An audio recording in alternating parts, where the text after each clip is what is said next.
हम में से किसी भी बंगाली ने अपने माँ को नहीं खोया।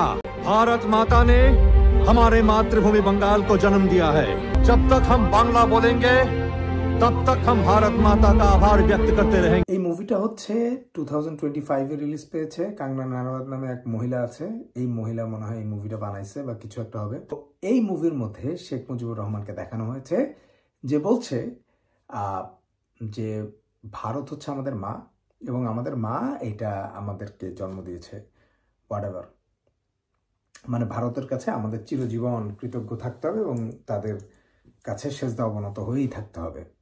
তো এই জিনিস কিন্তু, এবং শেখ মুজিবুর রহমানের মুখ থেকে এরকম একটা কথা বেরিয়েছে, এরকম একটা দেখানো গেছে। আরেকটা সিন দেখলাম যে ওনার মাথায় গুলি হেডশট হয়ে সে মরে গেছে দৌড়ে বের হওয়ার সময়, এরকম আর কি। মানে একটা মুভি বানাইছে, সেখানে কোনো রিসার্চ নাই। তারপরে এই মুভির মধ্যে যে ডায়লগ শেখ মুজিবুরের মুখ থেকে বের করা হয়েছে সেখানে কোনো রকম সত্যতা নাই, কিন্তু তারপরেও এই মুভি রিলিজ হয়েছে। এবং মজার ব্যাপার হচ্ছে 5ই আগস্টের পর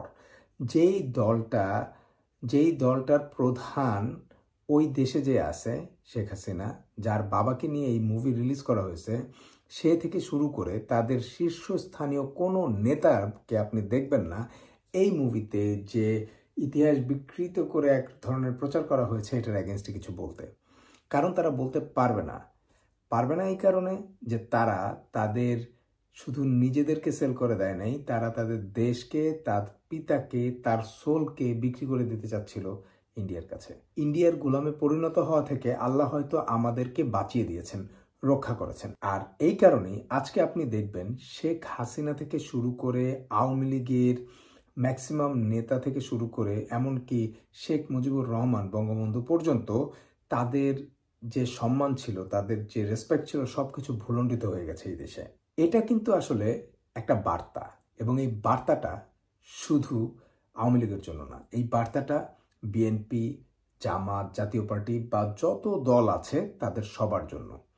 আপনারা যদি আপনার এই দেশকে অন্য কোনো স্বার্থে, শুধুমাত্র ক্ষমতার স্বার্থে বেচে দিতে চান, বিক্রি করতে চান কারো কাছে, এবং সেই বিক্রি করে যদি ওখানে টিকে থাকতে চান তাদের স্লেভ হয়ে, তাহলে আপনাদেরও পরিণতি এই একই রকম হবে।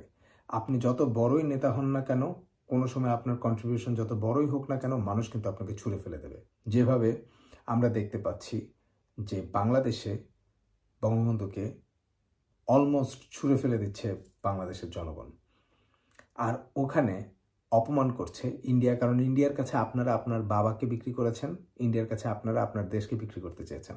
সো তারা তাদের ইচ্ছা মতো আপনার বাবাকে ব্যবহার করছে তাদের সব জায়গায় ইতিহাস বোঝাতে, এবং আপনারা এর প্রতিবাদও করতে পারছেন না। তারা এটা করতেই পারে, তারা যা ইচ্ছা বলতেই পারে, কিন্তু সেটার প্রতিবাদ করার মতো ক্ষমতা আপনাদের হয়নি, কারণ আপনারা তাদের নুন খেয়েছেন।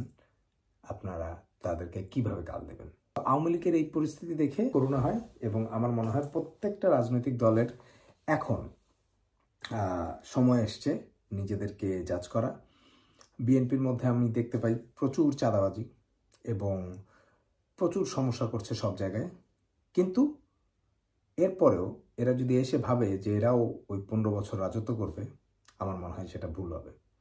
সো আপনারা বুঝে শুনে কাজ করে তারপরে আসেন।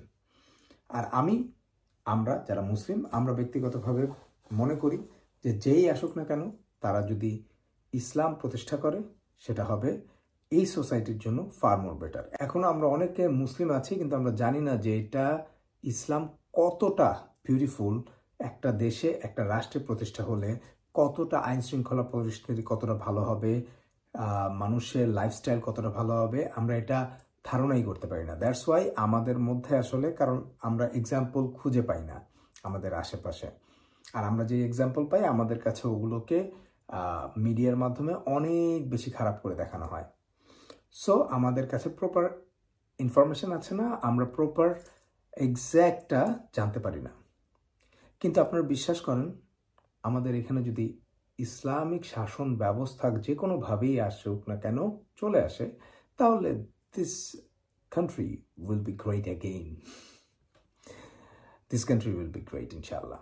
আমাদের চাওয়া থাকবে যে আমরা মুসলিমরা এবং অমুসলিমরা আমরা ইসলাম সম্পর্কে জানবো, ইসলামের শাসন ব্যবস্থায় কিভাবে একটা দেশ চলতে পারে সেটা আমরা জানবো, এবং সেটাকে আমরা আমাদের রাষ্ট্র ব্যবস্থায় ইমপ্লিমেন্ট করার চেষ্টা করব। এখানে ভয়ের কিছু নাই, সবাই পড়াশোনা করলে আমরা জানতে পারবো এবং ইমপ্লিমেন্ট করার চেষ্টা করতে পারলে এটা হবে আমাদের সবার জন্য ভালো। অ্যাটলিস্ট আমরা যদি ইসলামী শাসন ব্যবস্থা নাও দিতে পারি, আমাদের উচিত একটা এমন শাসন ব্যবস্থা আনা যেখানে ন্যায় বিচার আছে। আল্লাহ নিজে ন্যায় বিচারক এবং তিনি ন্যায় বিচার পছন্দ করেন।